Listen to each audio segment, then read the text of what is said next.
Welcome to A Cup of Gratitude with Amanda Schaefer. Hi, I'm your host, and I'm so glad you stopped by. This podcast is really for anyone, anywhere, anytime. And it's about taking a moment to slow down and look around and actually see all of the good things that are there. There's no question that asks, is your cup half empty or half full? But I think a better question is, what's in your cup? I mean, a drop of gratitude will benefit your life unimaginably more than a full cup of anything else. So let's settle in and take a look at how we can shift our focus and embrace the joy and the wonder of the life that we have. And once you start, you won't be able to stop seeing the good. And just like me, you won't be able to stop talking about it. And somehow that creates even more. Even in the midst of difficulty, even when it's really hard. Learn how to drink from a cup of gratitude. Welcome. Today we are talking with Danielle McAlpine Johnson. She's a director, producer, writer, devoted to using the performing arts and entertainment industry to highlight issues of injustice and share stories of the human heart. With an innate desire to champion on the next generation to rise up in their own identity and fulfill the calling upon their life. Danielle believes that relentless love and passion can overflow through the fine arts into the hearts of viewers and listeners.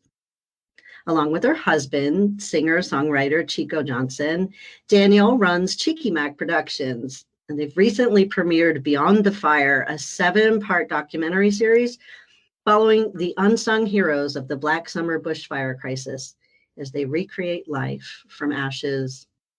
At the end of 2019, they released a 10-part humanitarian documentary series, Behind the Sash, following powerful Australian women as they fight for the voiceless in social justice landscape.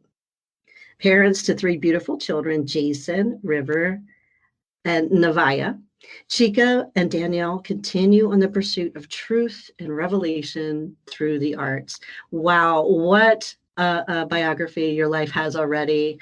Danielle, thank you so much for joining us. I'm so happy to have you here.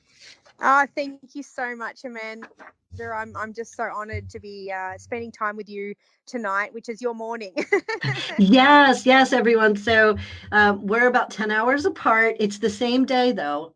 So it's very, very wonderful that technology can connect us and that we've been able to communicate with each other and become friends from so far away. And I hope one day to get to where you live, because it's always been a place I wanted to visit. Well, you're certainly welcome. Whenever you come, you've got a home to stay at. Oh, thank you. So let's just dive right in, because we have a lot of story to tell. Sure. Can you tell us a bit about your childhood? Yes, absolutely. So I grew up on a small hobby farm. We had just about 6-7 cows every year. We had horses, chickens, ducks, dogs, cats, and I had a brother and a sister and 2 really beautiful parents who were school teachers. Mm-hmm. And we literally spent our days, if we weren't playing sport, we were at home on the farm, riding motorbikes and riding horses and building cubby houses and just mostly outdoors or reading books and watching films. So I had a quite delightful childhood and upbringing, and I'm very grateful for, I guess, the adventure and the passion that our parents showed us and taught us through the journey. Absolutely. It sounds like a wonderful childhood. And as you said that, I thought, wow, they gave you the foundation to go and do the things you're doing. Yes, absolutely. I guess being school teachers, they put strong emphasis on reading a lot of books and encouraged us from a young age to tell stories and share stories and write stories. So it was always certainly part of my upbringing, and I when I wasn't playing sport or playing with my brothers and sisters and friends, I was watching film. So I just loved film. Back then it was VHS, and I think every film that came on TV I taped and music videos, and it was a beautiful creative environment to grow up in. But that sense of adventure and passion that they instilled in you, that's what you bring to your field. That's what you bring to your craft. Yes, yeah, absolutely. I mean, I try to, and thank you so much for saying that. I certainly thrive on adventure and stories where we can really tap into the human heart and the human experience. And Yeah. I love to travel and experience new cultures and just new people in general. You know, even if they're from my own culture. Yeah. Yeah, I just really love humans, love humanity, and want to serve any way I can through, I guess, the gifts that I've been given. That's awesome. It's a beautiful thing. Now, you moved to Melbourne to study teaching, literature, and drama. And one day you saw an article in the paper advertising for a teacher in the Bahamas, and you applied for it. What happened when you applied? Yeah, so it's such a uncanny story, and I guess those that are listening that are believers know that and will agree that it was absolutely God's hand at play. So yes, I'd moved to the Big Smoke for 4 years to study teaching, literature and drama, and also outdoor education, which really helped fulfill that crave for adventure. So it was pretty awesome.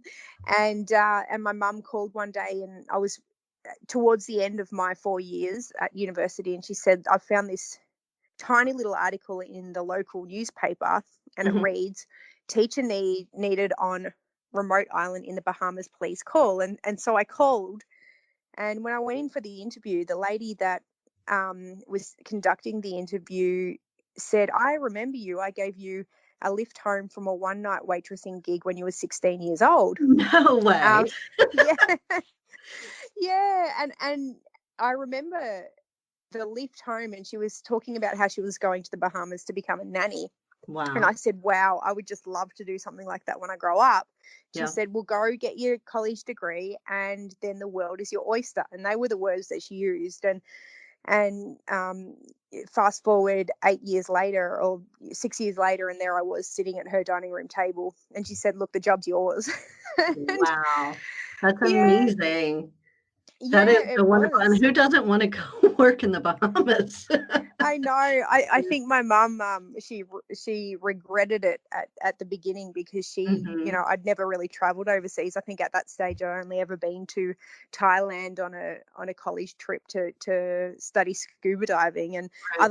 other than that, I had never left her sight really. And so she was like, went into panic mode, like, oh my gosh, what have I done? Right, right. But in the end, she could see very well that it was, God's hand at play. Absolutely. And to even further bring that theory home, when you moved to the Bahamas, who did you meet? I met my beautiful husband. Ah, So amazing. yeah, it was. I actually I had a Australian boyfriend at the time that I thought that I was going to marry, and the minute I hopped on the plane, I realized that perhaps that wasn't the case, and I got to the Bahamas, and fortunately, that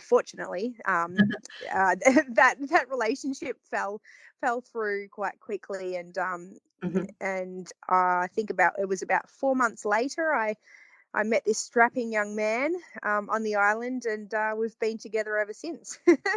Wow, that is awesome. What a great story.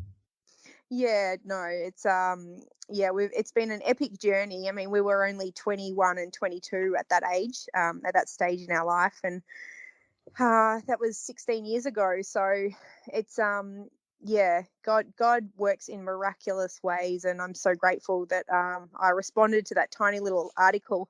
Yes, yes.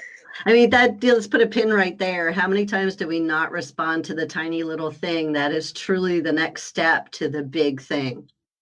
Yeah, absolutely. And I think it's really stepping out in faith when Yes, those times come. And yes. ironically, I didn't even know Jesus at the time. I knew God, Yeah. but I didn't know Jesus. And so, But he knew um, you. He knew yeah, you, and he had a plan. And yeah, that's yeah, amazing. no, he absolutely did. And I'm so very grateful for it.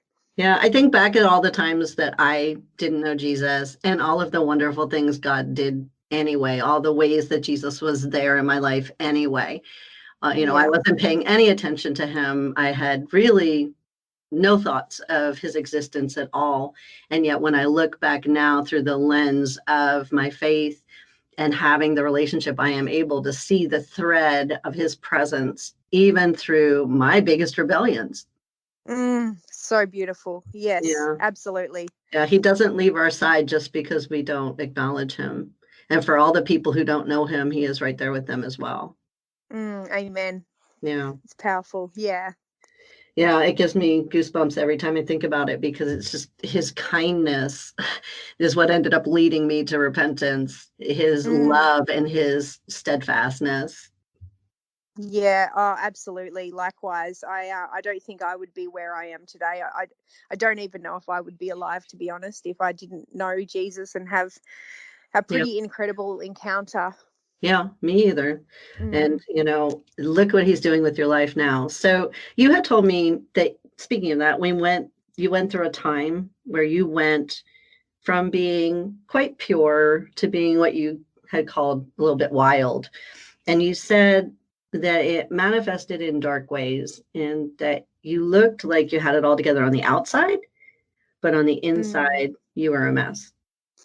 Yes, yeah. So that was I guess in my very early 20s, before I met my husband. I Yeah. all through high school I was fairly, like, I had a little wild streak. Like, I certainly, like, loved to party, but Hmm. I was quite studious and always did very well with sport and school, and but I certainly had a wild streak. But I always kept myself very pure. My Yeah. mum had only ever been with my father her Hmm. whole life, and that was something that she held in high regard, and so therefore I did. And so I, Yeah. through high school, was a good girl, I Hmm. guess, in that sense, and always just loved people, and yeah, was had quite a pure heart, even in my rebellious times. But once I moved to Melbourne, I went through some really, really challenging things when I was 19, things that women should never go through, and that sent me down a very dark path of depression. And I certainly fell into some bad ways. I was drinking and smoking weed and hanging out with some crowds that I probably shouldn't have been, and that followed me to the Bahamas. And although I got high distinctions across the board in my final year in university, and seemed like I had it all together, like, Yeah. on the outside, on the inside there was a very sore, broken girl. and Yeah. um and after, it's quite funny, actually, because my husband grew up in a Christian family, but he lost his mother when he was 8, and he never knew his father, Hmm. and was with his sisters, and they did an incredible job of raising him, but he was kind of shipped around from house to house for a while, and he backslid out of his faith. Yeah, um it's horrible to think about the different traumas, the different experiences that were never intended by God to happen to us, but they happen because we live in a fallen world that do affect us and take us yeah. away.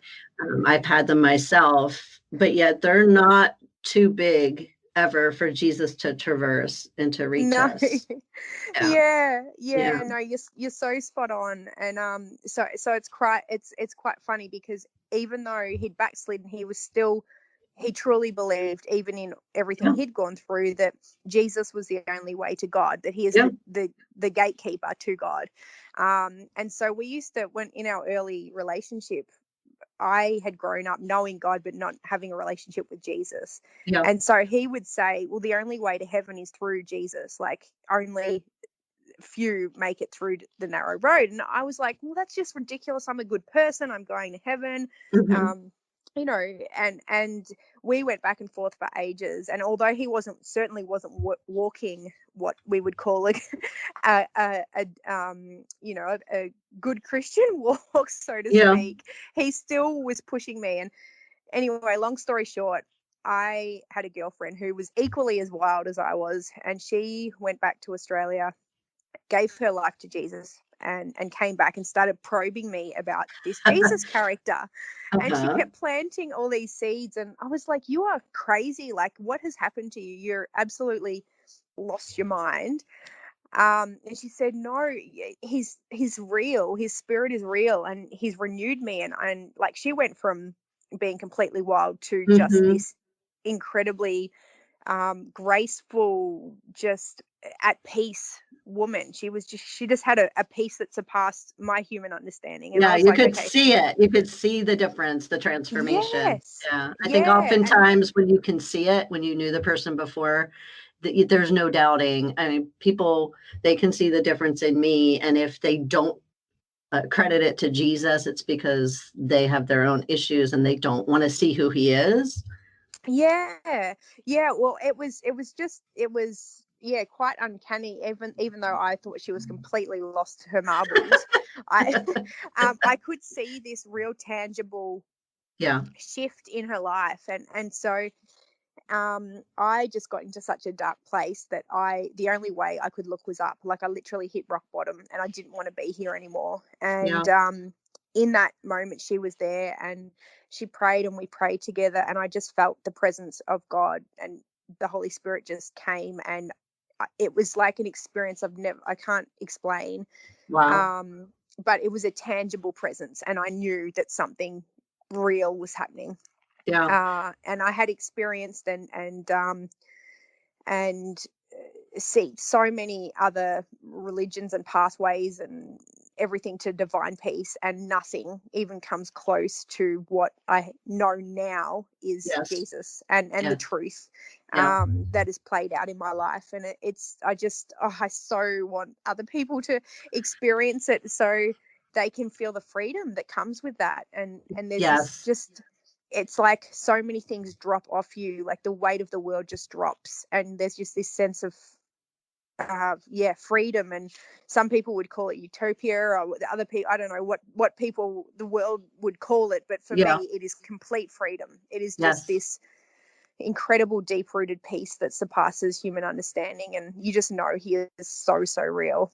And so that was my experience. And after that, I probed my husband, and I said, well, who was not my husband at the time, but he is now. Right. And I said, well, you've been talking about this Jesus character all this time. Right. Like, why aren't you living the life that, would reflect the love of God? Yeah. And 3 months later, he gave his life back to Jesus and committed. Wow. And we've been on this journey ever since. That's so amazing. That's so cool. And then think about it. So, your friend, she experienced Jesus. She came back. She evangelized in a relational way. She showed you through her life and through her love for you. And you received, and then you went back in a relational way to your husband, and then he received. I mean, that's the way it's supposed to work. You're supposed to see that he's real through the way that somebody's life is. And I think so many people are too busy trying to judge you into Christianity, trying to hit you over the head with their way of seeing things, to come into faith, instead of just loving you and reflecting the truth and the beauty of Jesus. Oh, you've said it so perfectly. I've experienced people that hit people over the head with the Bible, so to speak, and all it does is push people away from the love of God. And right. So many people say to me, "Oh, you're religious," and I have a bit of a giggle, because I'm like, well, no, I'm not religious at all. Jesus actually, he despised religion. That's right. It's a relationship with the one who created you, and the one that died for you, and it's a beautiful, incredible, life-changing relationship that lasts until eternity. That's the big lie, religion. Like, that's a way that the enemy got in and flipped the script on what it really is. It's portrayed as this thing with these rules, and if you do this and that, then you get to heaven, and that'll be someday, when the reality is the kingdom has come, the king is here, you can have a relationship right now, and it's not about rules, it's about relationship. And then you want to live in a kingdom-minded way. You want to live the way we were created to live, because your mind and your heart are now open to the fact that those things are what are best for you, not the things that the world tells you that don't fulfill you. And I believe so many people, self included, fall for that until Yeah. they meet Jesus, or they meet someone else who's really met Jesus. Yeah, no, absolutely. And that religious spirit is what keeps people in bondage, because Yes, they're feeling like they have to consistently do rather than receive. that's right. And it's this consistent feeling like, oh, I need to do better, and Hmm. consistently striving and ticking boxes. And that's not what Jesus is about. Yeah, it's a He's about literal complete freedom. prison Mm, cell, you know, but the yeah. door's open. They just don't see that the door of the prison cell is open, because all they can see are the bars, all the rules, all the things they can't do. But that's in the Bible, you know. Jesus came Mm, because they couldn't fulfill the law on their own, you know. yeah. It's so powerful. And I think for me, like, my husband and I are incredibly passionate about sharing the love of God and Yes. helping people to see that they have got a unique and authentic purpose upon their life. Yeah. And I used this metaphor the other day about, if you had a remote control that was built, I think I used an iPhone, but let's use a remote control now, that was created to turn the TV on and off and change the channels. Hmm. But if you picked that up and you started hitting in nails with it, Yeah. hammering in nails, Yeah. eventually it's going to break, because it was never created for that. That's Um, right. and so I see so many people that are trying and striving so hard to hit that hammering, the nail in, so to speak, and they're trying so hard to fulfill something that they were never created to fulfill. Yeah. And I think once people recognize that they don't have to do what, the next door neighbor Joe Blow down the road is doing, because perhaps they weren't created to be doing that, and Yeah. that we all can turn to our creator, the one who created us, who knows exactly why we were created and for what purpose. And we can ask him and seek his kingdom. And when our purpose starts, or his purpose for us being here starts to play out in our life, there's incredible power in that. And that's something we really are passionate about sharing with people. Absolutely. 100% am on board and believe everything you just said. And it's so cool that you both became on fire again for God's kingdom at the same time. And at that point, you wanted to penetrate your industry with the gospel. That is a beautiful thing, because that is not an industry where you hear the gospel or see gospel living, loving people very often. Can you tell us about your industry? Yeah, sure. I mean, we're both in the arts and entertainment industry. My husband's a singer-songwriter, and I'm a filmmaker. And I mean, you only have to turn on the TV or the radio to see some of the content that's being shared into the hearts Yeah. of viewers, and the ears and the eyes of our youth. And I'm a mother of three children, and I think it wasn't until I became a mother that I realized how important it was to create um, content that was going to fulfill or fill the souls of all of these young kids that are on the rise. Because if we don't feed them the truth, and we don't feed them um, a way of living that is palatable for them, that is Mhm. based on gospel Mhm. principles, but not hitting them with, the Bible, so to speak, if we Yeah. don't do that, then what's going to feed their soul? It's going to be these. So I watch some of the music videos that are out at the moment, and I'm just thinking, oh my gosh, these Mm. young girls, what are they looking up to? Like, who are these women that these Yeah.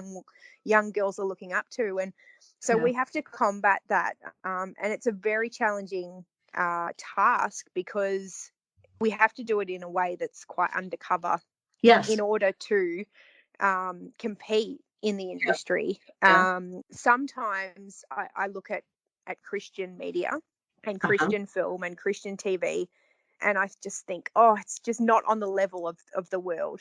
But Yes. shouldn't it be? If we are serving the Lord and the one who created the world, and we have his Yes. power in us, then shouldn't shouldn't Christian media and Christian artists be producing stuff that is exceptionally above? I was going to say it should blow the world's things away. At my daughter's wedding, here's an example, right? So at my daughter's wedding, we're all Christian, but the rest of our family is not. They had somebody there singing a beautiful song as their song. He was doing so with a guitar live, right? And he was worshiping, of course, while he was singing this song. And the song is Build My Life. And it's just a beautiful song. And somebody in our family who's not a believer later on at the reception came up to me and they're like, wow, that was just the most, like, I've never experienced a song like that. I don't know.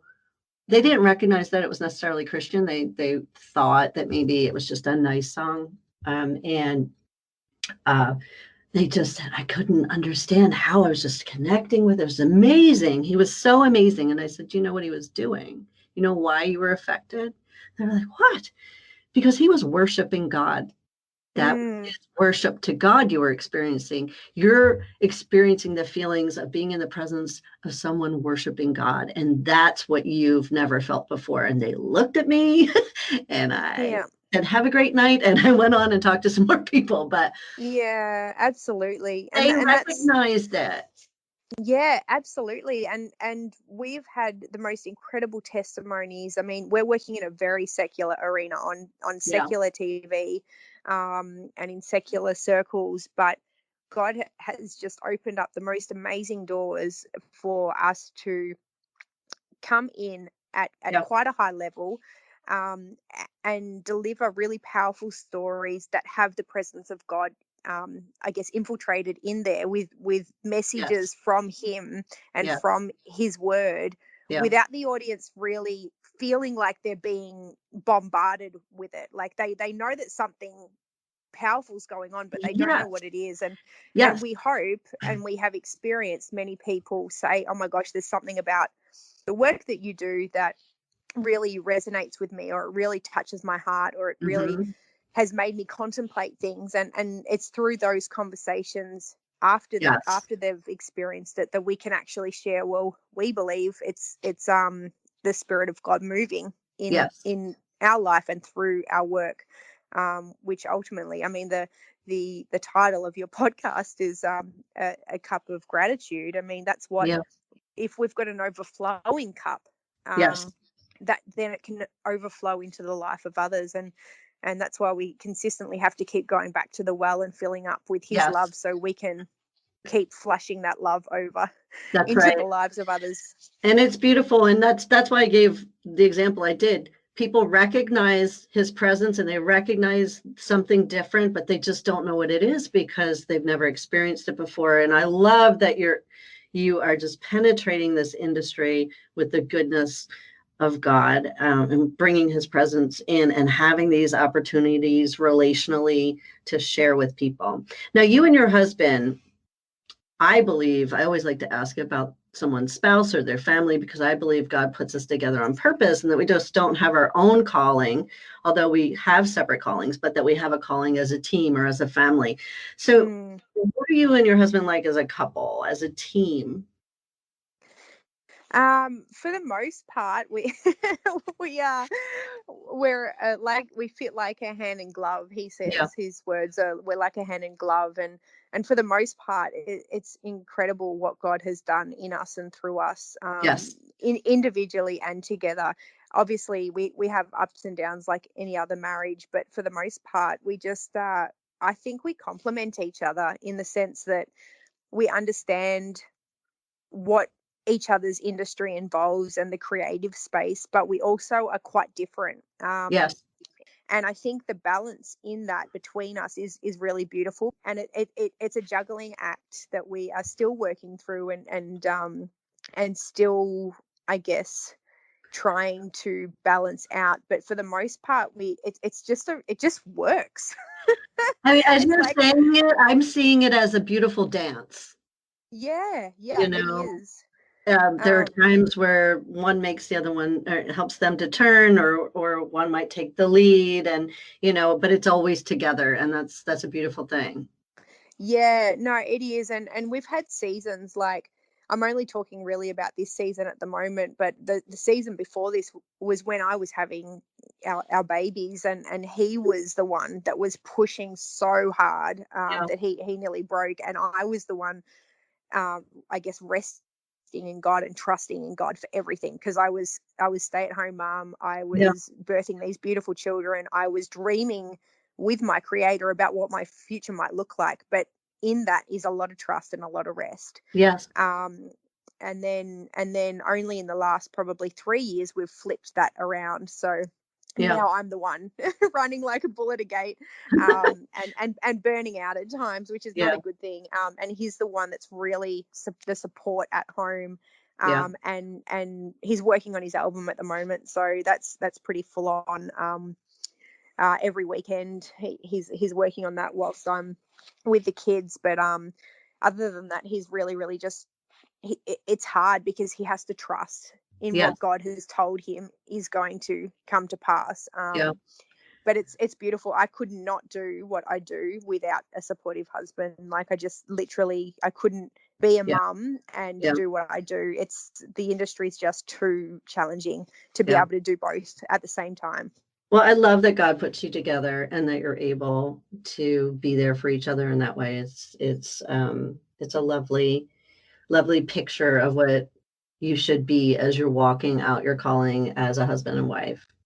Yeah, no, it is beautiful. And I think the fact that he's a singer-songwriter and I'm a filmmaker, Mhm. it's a perfect fit because we can work together on a lot of stuff. Like, his Yeah, music is in a lot of my shows, and that's and awesome. my I can shoot his music videos. So Yeah, it's very powerful. yeah, that's so cool.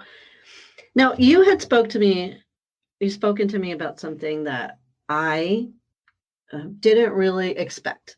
So you had told me that when you grew up, the way the things are and the way that you grew up in Australia, that there's an existence of segregation still happening in your region that I don't think we know about in America. And there is a way of thinking that tends towards racism that's just naturally there because of that. So you had told me that although your family is lovely at the time that you met your husband, being married to a man of color was not what they would have expected and not what they would have wanted for you until they met him. Can you explain a little bit about that? And I hope I'm saying this in a way that's sensitive, but yet still getting at the root of the experience you grew up in and your family grew up in where you live. Yeah, yeah, it is a hard thing to talk about. Yeah. I think because it's it breaks my heart. And although I wouldn't say that I came from a racist family, Hmm. where it was like overt racism being Right. spoken, but there were certainly Yes. um, underlying connotations and thoughts, and in the older generations, absolute racism. Like, it's undeniable that you know my grandfather was Yeah. certainly had some ways that just were not right. Hmm. And so when I moved to the Bahamas and I met my beautiful um, Bahamian husband and brought him home, we did. My mum, before she met him, was apprehensive, and she had never left Australia. She had never experienced other cultures, really, because we grew up in a very tiny little white town, and it just wasn't there. There was not a broad range of cultures, Yeah. um, where we were from, and so you only know what you know and what you've That's been right. taught. That's right. And if the generations before you have only ever taught you that, certain songs that we used to sing were just, when I think back, I'm like, I didn't know what I Yeah. was singing. I had Yeah. no idea, but I didn't have somebody to tell me that, no, that's not right, Yeah. and that's what this means. And so she was quite apprehensive, but they ended up. It's quite a beautiful story because they ended up coming over to the Bahamas and meeting Chico, and Uh-huh. within 4 hours of spending time with him, they were like best friends. Like Oh, my that's amazing. yeah, my dad, Chico called my father Pops, and my mum Mommy, Aw. from the first week, and they had such an incredible relationship up until my mum passed just over 2 years ago now. And she literally became his mum. Like Wow. yeah, they would go out for lunch together, and we lived with them for a period of time. But yeah, it was hard moving back from the Bahamas to my tiny little town, and seeing and hearing some of the things that you see and hear. Yeah. And like I said, sometimes it's very it's like micro lashes. Mm-hmm. That's what I call them. And Yeah. they're not, it's not like somebody's walking around saying like calling names, Yes. Yes. but there are attitudes and things that just make your gut churn and your mind explode. And that was really hard. And then we moved to Melbourne, and it's not so bad in Melbourne, Yes. but it's still very, very real, and it's challenging. It's certainly not on the level, um, the segregation, so to speak, is not on the level that it is in America, nowhere near. But Yeah. when you talk about the Indigenous Australians, and the way that they were treated, and are still being treated, it's not right, and it's not fair, and it gets me very, very wild up. Yeah. Yeah. Yeah, it's Righteously angry. Righteously angry. yeah, Yeah. it's something that I find very, very hard. Like I have a physical response in my body when I talk Yeah. about it, because it makes me feel sick with some of Yeah. the things I've seen, heard, and still witnessed today. And I've got two beautiful caramel children and an adopted black child. You know, the three of them Yeah. are at one point or another going to experience racism, and that just infuriates me. Mm-hmm. And I have seen it already, but I won't go into into it. I'm so Um, sorry that that's your experience, but one of the things that you're doing is you were planning on doing a documentary, kind of looking into this and maybe bringing to light for all the people like me who didn't even know that that existed.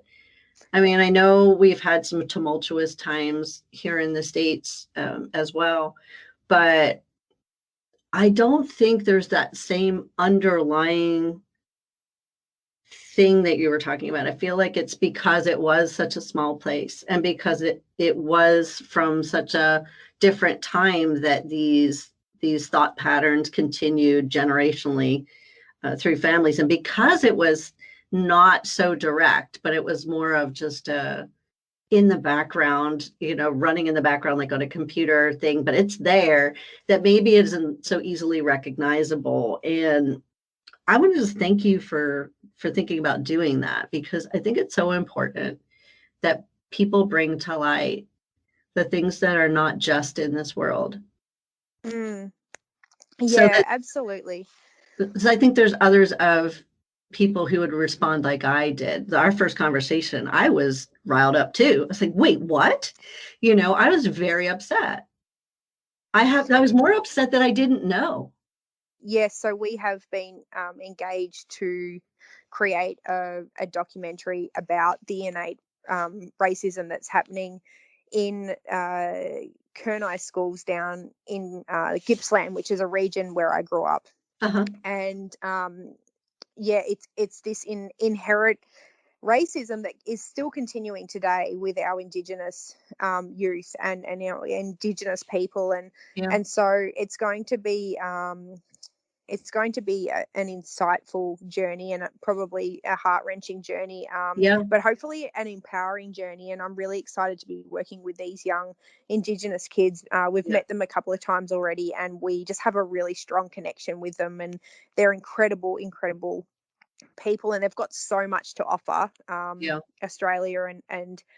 But I think drawing awareness to it and saying, hey guys, this is Yes. still going on, and it's Yes. still very, very real, is such an important thing, because many people don't even know that it's going on.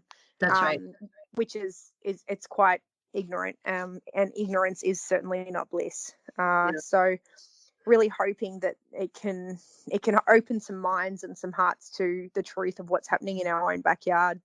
Yeah, I think it's amazing. And one of the great things about making a documentary or putting something into an avenue that's going to be out there and shareable and last forever is that it will reach so many people. It's like you're throwing a stone in the water, a truth stone, and it's going to ripple out and it's going to touch so many different people at so many different times in so many different ways. And it's very important, and I'm so glad you're doing it. Oh, thank you. Yeah, it's I really hope that it does create that ripple effect that we It will. absolutely It will, I need. can tell you, because there are plenty of people like me who, honestly, I just righteously angry at the way media is. You know, there are things in the United States that I will never know about what's happening in the world unless I have friends in different areas, which I do, thankfully, in different countries, that I will never find out as just a regular, everyday American consumer watching the news. But I will bombarded with whatever they decide they want to be important. And it certainly is just not news anymore. And it's just the way things work nowadays, and the things that end up on the internet, and the things that people are speaking life into that should not have life are treacherous for our young people, because if they don't know, they're taking that as the truth. And it's treacherous for even people my age, because if you don't care enough to look for the truth and dig, you're just going to take that as the truth. I'm a digger and I'm a looker. And, I try to line everything up with the gospel. And I can tell you that there's so many things that I believe are wrong because of that. But if you don't have Jesus, if you don't have the word, you don't know. You just grow up thinking that's what's right. Yeah, absolutely. It's so important, like you say, to seek the truth and I think as a filmmaker, with the audience that we do have and the platform that we have a real social responsibility to seek the truth and tell the truth. That's right. And that's at times a really heavy weight to carry. But we have to remember that, God's yoke is light, and we can do it with Him. Yes. And it's not by our own strength that we've managed to, I guess, get where we are and do what we do. But Mm-hmm. it's an important stone to throw, as you say, that as a truth stone or a truth bomb that needs to Yeah. be. Yeah. It needs to be on the front page of the newspaper. It needs to That's be right. on the TV screens. Some of the things that are happening that the media isn't covering. It's Mm-hmm. just, it baffles me, Yeah. honestly. Well, we need more people like you who are getting it out there so that people can know. Oh, thank you. Now, in the industry that you were in, you had said that you had at one point gotten wrapped up in what you looked like or what you could get. This is obviously before you were living for Jesus. You were doing calendar work, and said you were typically typecast as the scantily clad girl. And I was just wondering, what was that time like for you? How did that make you feel? It was yeah, so this was when I was like 19, 20, 21. It was hard. It was an empty feeling of, no matter how much you strived and pushed and perfected your body, or the airbrushing of photos, or Yeah. whatever it was that you were doing at the time, like, it was there was just this emptiness of never being able to be enough. Yeah. And I've worked with a lot of models and actresses that have felt the same, and felt like you're constantly being compared to one another. You're constantly being judged, Mm. um, and constantly seeking this perfection that it's unattainable. It's unattainable perfection, and we are imperfectly perfect. Yeah. And we're made perfect in God. And I was so lacking the presence of God and the love of God in my life that, yeah, no matter how much I strived and did all this calendar work and Mhm. TV commercials and photo shoots, nothing filled the cup. Yeah. Nothing could. It's reserved for God. That's right. I mean, you were living what many people would think is the life, because you were getting work and you were being recognized, and you are a beautiful woman on the outside, but you're a beautiful woman on the inside. We're doing this not on video because I want people to hear who you are. Who we are is not defined by the way we look. Although God even makes that beautiful, everyone is unique on the outside as well. But I think we've made that such a comparison story instead of a, wow, you're beautiful, I'm happy for how beautiful you are. Look at the next person. Wow, you're beautiful. Instead, we make it, you're beautiful, you're threatening to me because I think you're more beautiful than I am. So I don't want to share anything about what you're doing or about your inside, because I have a problem with who I am. And that's kind of how the world has become. So people probably at the time looked at you and thought, wow, she's doing it, she's a success.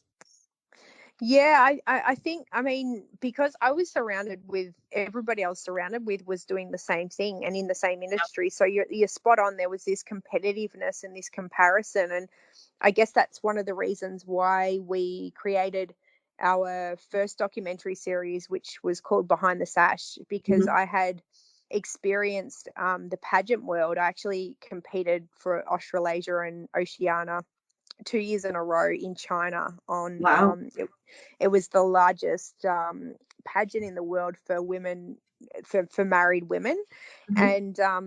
And I saw the most extraordinary looking women. Like, they were some of the most beautiful women on the planet. I've never seen it. And I really did. I was like, what the heck am I doing here? Because I'm telling you, these women were stunning. But what I did see and did experience was this incredible comparison and competition between women that I didn't want to be a part of, because I'd run from that industry. I'd run from that and run to God, and found and slowly started to cut that out of my life, and found a group of people that just nurture and they uplift you, and that was really beautiful.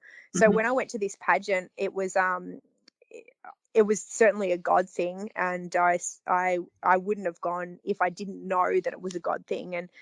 And experiencing that, there was incredible moments in all of that where we met women who were led to God, and Wow. we're still friends till today. So it was literally a mission. And I had heard God say, what makes you think that the souls of these women are not worth as much to me as the souls of the children in Africa or the children in the Indigenous community? Because I'd been praying about going to the red dirt of Africa, or the red dirt of, and I was like, God, send me on a mission. I'm hungry to serve you and serve your people and work with these kids. And I heard this voice say, what makes you think that the souls of these women are not worth just as much to me? And I was like, wow, this is God. So he sent me there, did it 2 years in a row, and then out of that birth this TV series where we didn't intend to flip, I guess, the pageant on its head and move away from the pageant, but it led us down that path, and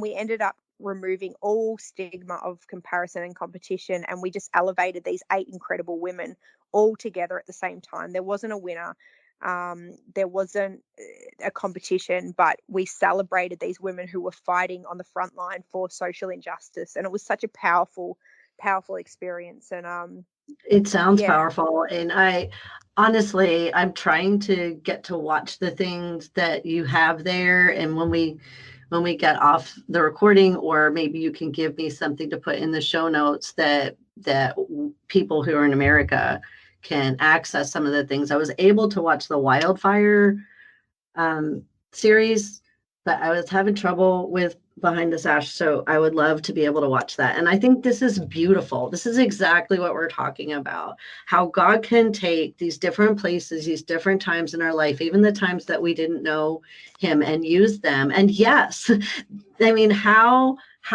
much like God to kind of interrupt what you were doing and say, hey, wait a minute. What you're thinking isn't what I'm thinking. I want to reach those people, because I know for me, I love mission. And when I went places as a missionary, I loved it. And I thought this is what I wanted to do, because I was able to tell so many people about Jesus and pray for people, and just in a way that's not received here in the States. And God always took me to Ezekiel chapter 3, Ezekiel's call, which was, nope, your job is to talk to your own hard-headed people, and they're not going to listen to you like the people with foreign speech, but you have to tell them anyway, because I need them to have been told before everything comes to a head. So, enjoy that. So, we don't always get to do, like, well, I think that he will still bring that element of that heart that you have into what you're doing, but he has particular people he wants you to reach, and he has that for each of us. And if we're all doing what he has for us to do all together, there are no missing pieces. Yeah, absolutely. If you try to reach out to the people you're not called to reach out, you can actually do damage. So it's so important that we stay on mission and on his mission, and not go rogue. But yet he's still allowing you to work with these Indigenous kids now. Yeah, in absolutely. This new documentary. So I do think he takes the things that we have a passion and a heart for, and he does still bring them into our story and into our walk. Yeah, he absolutely has. And even through the first series, I got to work with the Indigenous youth, and then we also went to Nepal and got to see some incredible miracles happen with a little boy who'd been born with bilateral cataracts, and we saw his eyesight restored. Wow, that's amazing. Yeah, and then we got to go over to the Philippines and work with an organization who were removing entire communities out of the slums into safe housing. So he still gave me what I wanted in the end. Yes. But I had to do what he called me to do in order to get there, and that was go to this pageant in China. Yeah. And it was, but it's in his timing. Experience. It's in his timing for a reason, because he taught you something there that you brought to the Indigenous kids later. Oh, absolutely. It's all part of the journey, and he sees the big picture. He only reveals snippets of what's to come. He never shows you the big picture, because we have to trust, and he wants us to trust. Yeah, that's and yeah, it all leads to a beautiful place. I used to flee from obedience when I was younger, and now I just run to it, because every time I do, I just experience the most incredible things. Yes. Yeah, there's real strength in being obedient to what you're being called to do, and not rebelling against that. That's right. Now, I understand that you cast a lot of Christ followers in your roles, and you seek out crew that are Christians to give opportunities in the field to believers, but you also have many non-believers who work for you. I love that you have that balance. Do they see something different, like we were talking about earlier, about you? Do they sense the difference in the way that you walk out your business and how you do the projects you do? Yeah, I think so. I mean, we, like you say, I think half of our crew are believers and the other half are not. But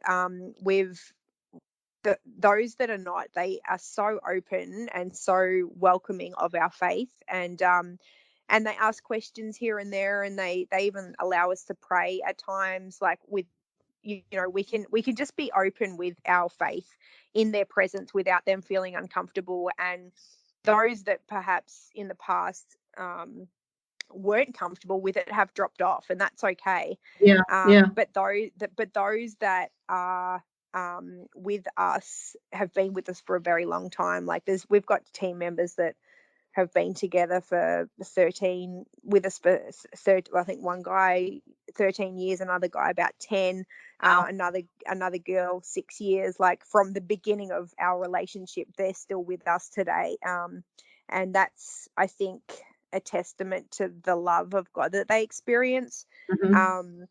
And not everybody's for you, and not everybody's for your whole journey. Some people are only there for a time, and that's okay.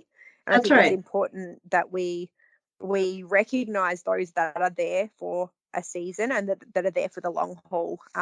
It's important to be surrounded by people that are really honorable and are open to experiencing the beauty of what God's doing through the company.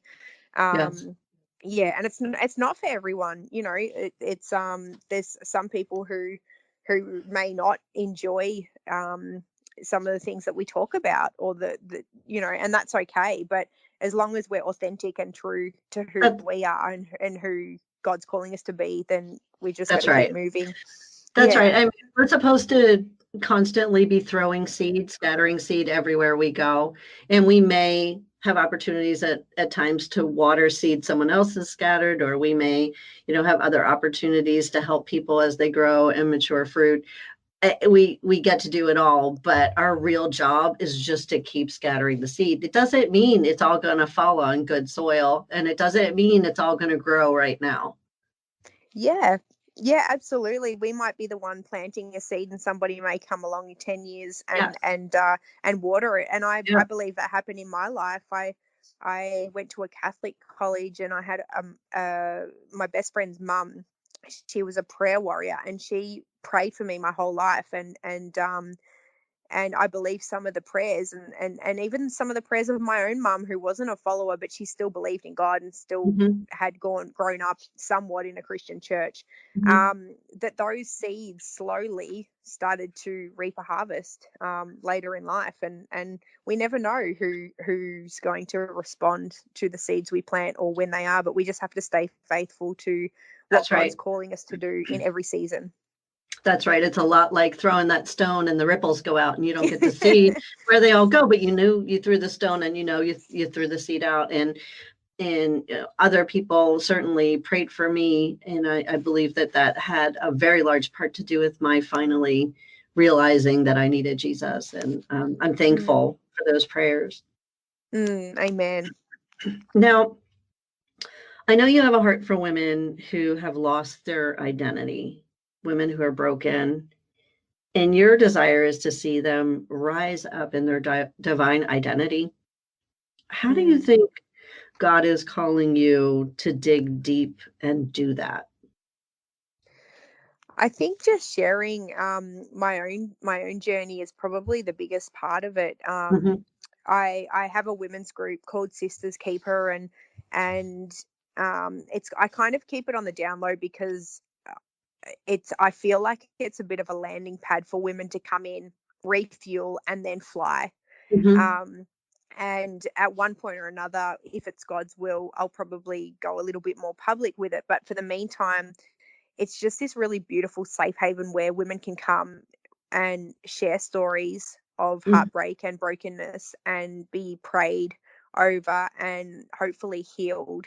And in that experience, we've seen some miraculous scenarios of women coming in who have been so completely broken, whether it be from sexual abuse or broken marriages or childhood trauma.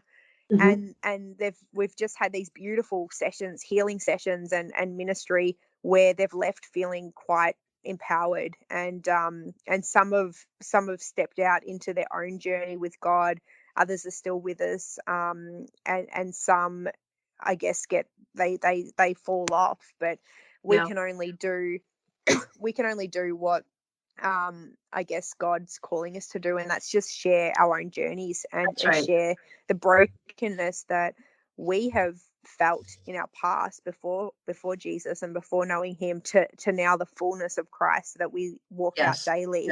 And you know, none of us are perfect, and we're not all, like I said before, we're imperfectly perfect, but there's a real sense of when somebody speaks out their testimony, people can feel the truth in it, and that's when they respond. So absolutely, 100%. We are meant to share our stories.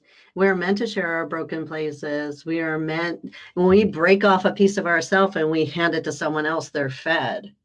Yeah, absolutely. And I think it's a wonderful thing that you're doing. It just gave me kind of goosebumps to hear, because that's real. That's the church. Yeah, that I probably get, it's funny, but I get more joy out of these small connect groups that I literally hold at my house. I just have women Yeah. over for dinner. Yeah. And I get so much joy out of what I see in those than I do in any other area of ministry. And Yeah. TV is our ministry. Like, that's probably our biggest audience, is Yeah.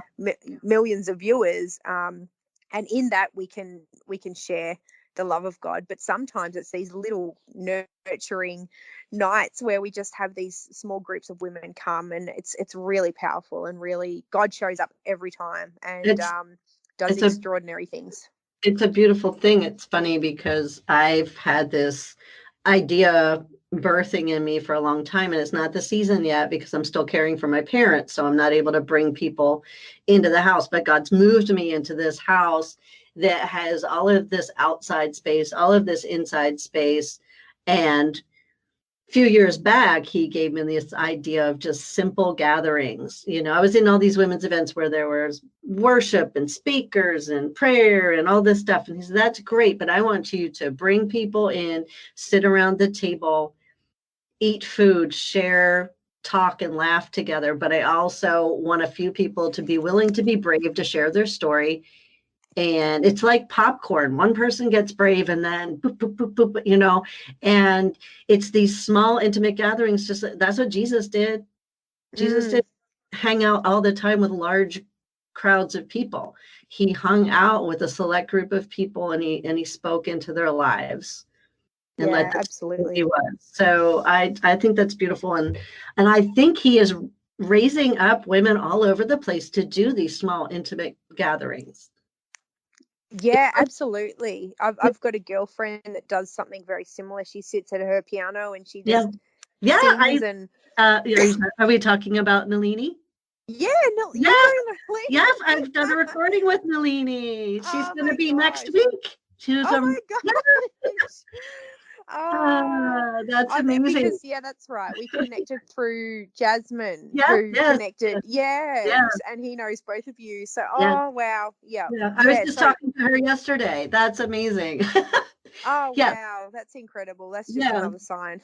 And it's so exciting because I think he's connecting all the people doing this little thing so that they can encourage one another as they do it. And I think it's wonderful.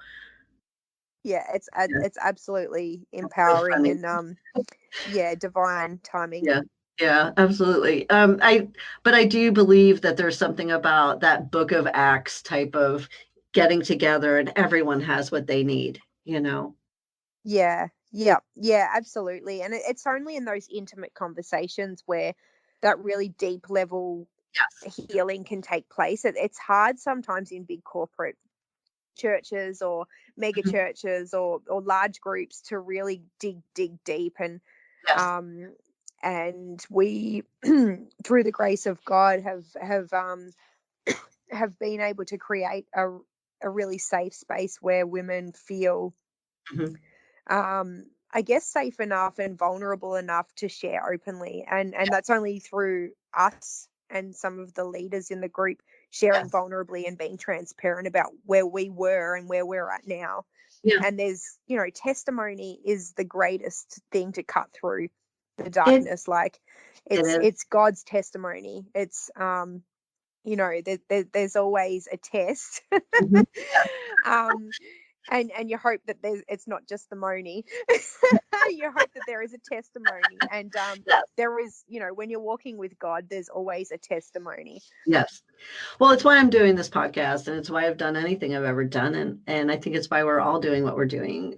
I think that when we share our own stories, there's an authenticity and a vulnerability and a humility in sharing our broken places that people recognize. And like you said, I think somebody can never go to church and never open a Bible and be okay with that. But when you tell your story, they can't say that that's not real, and they can see that it is. And it's the avenue with which we're able to share who God is. And I remember reading in Revelation where it says you overcome by the blood of the Lamb and the word of your testimony. And as a writer, I said to God one day, I was like, wait, why are they parallel? I don't get it. Like, the blood of the Lamb should be way up here and the word of my testimony should be down here, but they're parallel in this sentence. Why? And I felt like he said, Amanda, some people will never open the Bible and they'll never come to church, but I can pour the blood of the Lamb through the word of your testimony. Wow. That is so powerful. Yeah. And so I think when we're opening up our mouth to share our story, what's coming out is what Jesus did on the cross. Yeah, absolutely. And it's so important. This is why we need to share our stories, and we need to have more and more people do it. More and more people offer platforms. My favorite thing is when somebody comes on and they don't even have an Instagram account. They have like 200 Facebook friends, but they have a story, and now they have this platform that I can use to get their story out there and to share something amazing God did. Oh, that's awesome. What an awesome vessel. Yeah, it's so cool. It just gives me, I mean, I love also linking arms with people like you who already have a platform and they're already doing something, you know, and just getting your story out to maybe new people.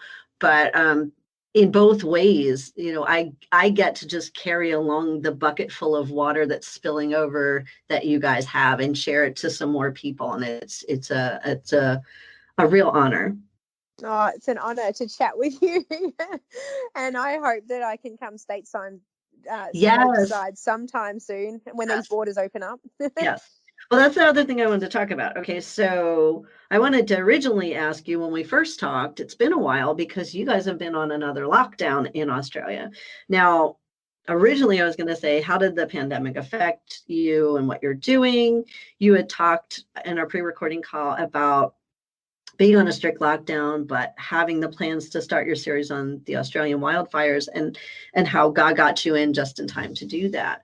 But I'd still like you to answer that. Yes, yeah. Okay. So we have had I think it's 5 lockdowns now. Wow. And Melbourne, which is where we live, has had one of the strictest lockdowns in the world.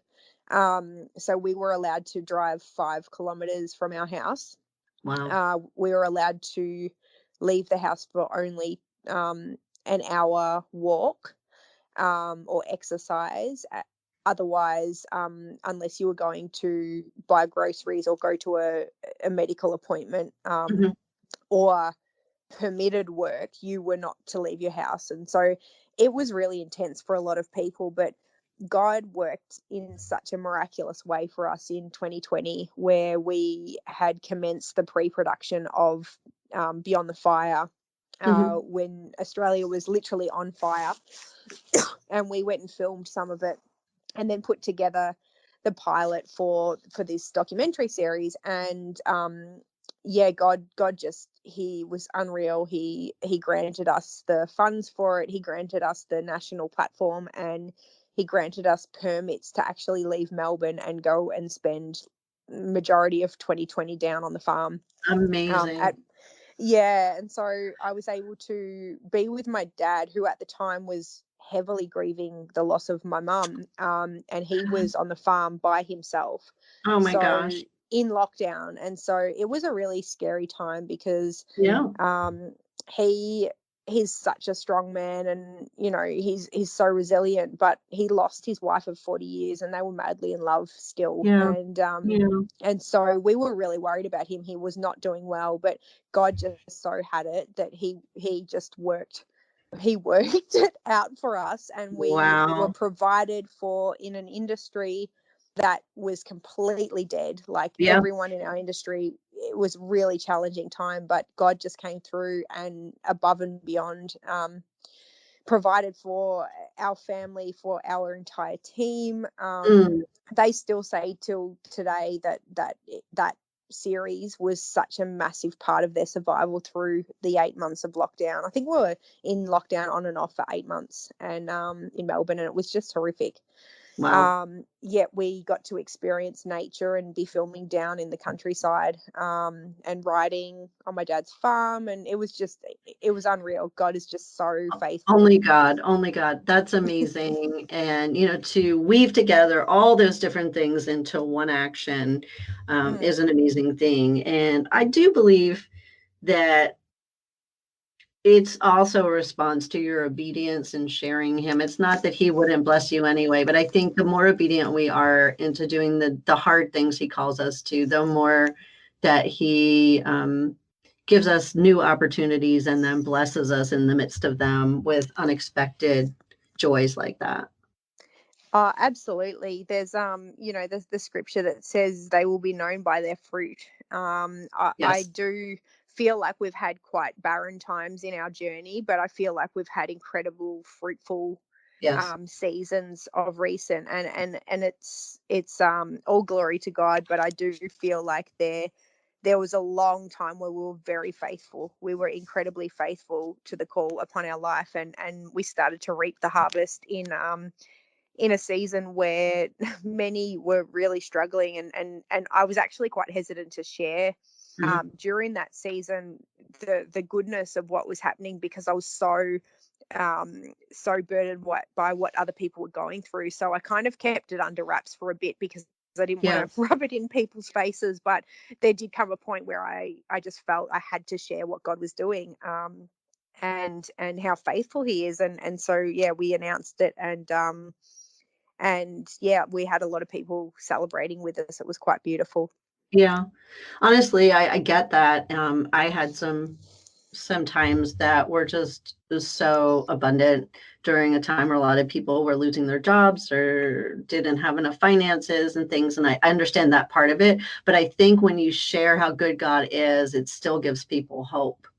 Mm, absolutely. And I mean, they can see Yeah, there's something about these people, like, it's not by our strength that we do that's what we right. do. No, Like, it's people can see that there's something there, and I yes, hope that it points to Jesus. I hope that our faith is yes, strong enough outwardly that people go, oh, they're believers, they believe in Jesus, maybe yeah. I should have a conversation with God. Yeah, yeah. And I mean that is why we do all that we do, because we want to reflect him. Yeah, and we want people to experience the freedom and the healing that Yes. is available. It's available to everyone, and when you see some of the horrific things you see, especially working in the social justice landscape, you see and hear some really horrible stories. But Mhm. when you know the healing power of God and the freedom that we can experience in Jesus, Yes. that's something that you want other people to know. It's like, if you've got the best piece of cake in the world, you just want to share it with Yes. everyone. It's You just it's want people to say, this is really good, you have to buy this. It's yes, like, it's it's not the same thing. enough for just us to be free. It should not be enough. We shouldn't sit around eating the cake ourselves, you know? It's not enough for me to be free. It's not enough for you to be free. We should be spurred on to let other people know about that freedom and experience that freedom. Absolutely. You don't put a city on a hill, you know, without any light. You don't put a bushel over your light. You don't just close the door and keep it to your own home. No, don't bury your talents. Yeah. Yeah. Now, I have two other questions for you, and we're going a little longer than we originally planned, but I think because we had a lot of really great discussion in the center, so a couple episodes are longer, and I love them that way. Now, I have two pivotal questions. One is my favorite question ever, and I ask it in every interview, and that is, if you could give any advice to your younger self, what would that be? Oh, that's a good question. Um, I would say, you need to know Jesus. No, no. I would say to my younger self, stop worrying about what other people think of Yeah, you, yeah, because at the end of the day, it's only what God thinks of you that matters. I think I yes, spent a lot of time as a younger child or a teenager, or even early 20s, worrying about pleasing everyone and worrying mhm, about what other people thought. And I was such a people pleaser. And I think I would advise myself, stop pleasing everyone. There's only yes, so much of you. There's only so much of you you can give. And if you try to please everyone, you're going to lose you. yes, And you have to, like, the world needs you. The world needs every single one of us. We're all important. We're all divinely, uniquely, authentically created. yes, And no one else can do what you do the way you do it. And I think I would tell myself that. I would say you're important, and don't lose yourself in pleasing everyone else. Yeah, that's powerful. And as a recovering people pleaser myself, that truly resonates. I heard you say wasted. I wasted so much of my time worrying about something that didn't even matter. Absolutely. Yeah. The other question that I have for you that I don't ask all the time, but I do ask some people because I just want to see what they have to say. If you could do anything in the world right now without restraint, financially or spatially or what, no restraints at all, what would that be?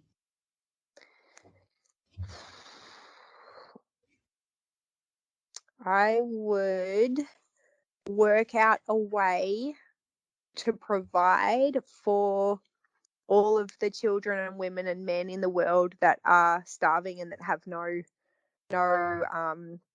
shelter. There's so many people living in incredible poverty, and so I would just buy them all houses and buy so much field and buy farms and That's put awesome. them through school and provide every aspect of their life that they need in order to prosper. And there's enough money in the world There for is. us to fix poverty, yet it's not being done. So if I could do anything, if I had infinite resource in the world at my fingertips, I would alleviate poverty for every Wow. nation and provide food, shelter, education, Wow.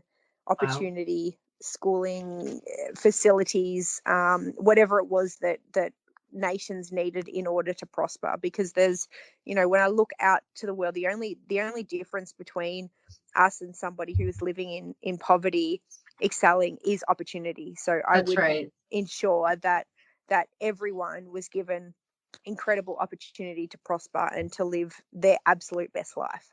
Wow, that's amazing. That's a beautiful thing. And honestly, I've heard it said, like you said, there is enough money out there that if every person who was Christian, like anyone who professed Christianity in the whole world, okay, if we all were actually tithing, there would be Oh, enough wow. money. Now Wow. that makes you stop and Yeah. think. Um, Yeah. Now, I know some people don't tithe traditionally. Some people tithe through giving the value of their time and resources and helping people in different ways. But even so, if everyone gave of themselves or gave their finances and tithe to the Lord, the world would be fixed as far as financially and a lot of the problems. And that just made me step back and just say, wow. Wow. Yep. So I know a lot of people who don't know Jesus. We're still given talents to use. God gave us all. He doesn't take away your talents and your giftings. He gives them to you for a purpose, and you can choose to use them for His kingdom or not.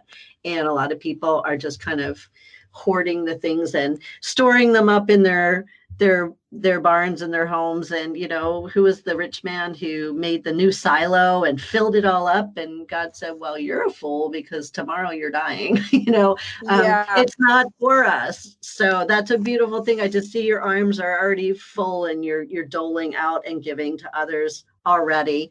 So I'm not surprised by your answer. And Danielle, I just want to thank you so much for making the time. I know you've been on lockdown again, so I know it's been difficult for you to make time. You're staying up late. I got up early, but we made it work. And I just am so grateful to have met you. I'm so encouraged by what you're doing. And I'm so thankful that you spent time with us today, with the listeners. Will you give me some links for social media that we can all access all the wonderful things that you're doing? And I'll put them in the show notes. Yes, absolutely. Anything that is available, I will send your way. And I'm hoping that a few of the series will be available soon in the US. So Yes, yeah. yes. I'm looking forward to the things I haven't seen yet, but the things I have Yeah. seen were wonderful. Thank you so much for everything that you do, Amanda. You're a beautiful, beautiful human being doing beautiful things and important conversations that are really cutting through kingdom revelation that's being released to all your listeners. So thank you for having me, and I'm so very grateful for your time today. Thank you. And I know I'll be talking to you again soon. And I've been toying around with the idea of eventually down the line. I'm about to start season 2 already, but coming back to all the original people I spoke to and seeing what else God has done in their life, maybe a year or so from now. I'll be there with bells on. Yay. Okay. Well, listen, I hope you have a great night. I'm going to have a great day, and go be grateful. Thank you so much, Amanda. God bless you. Okay. You too. Bye-bye. Bye. Hey, so I just want to thank you so much for spending your time with me. And I want to challenge you to go out today and to just take notice and to stop and really look around and find at least one good thing, one thing to be thankful for. You know, if you do that today, you're going to find so many more things tomorrow without even trying. Because once you start, you begin to see what's always been there. And if you need a refill, you can come join me again for another cup. Make sure to subscribe and have an awesome day, and go be grateful.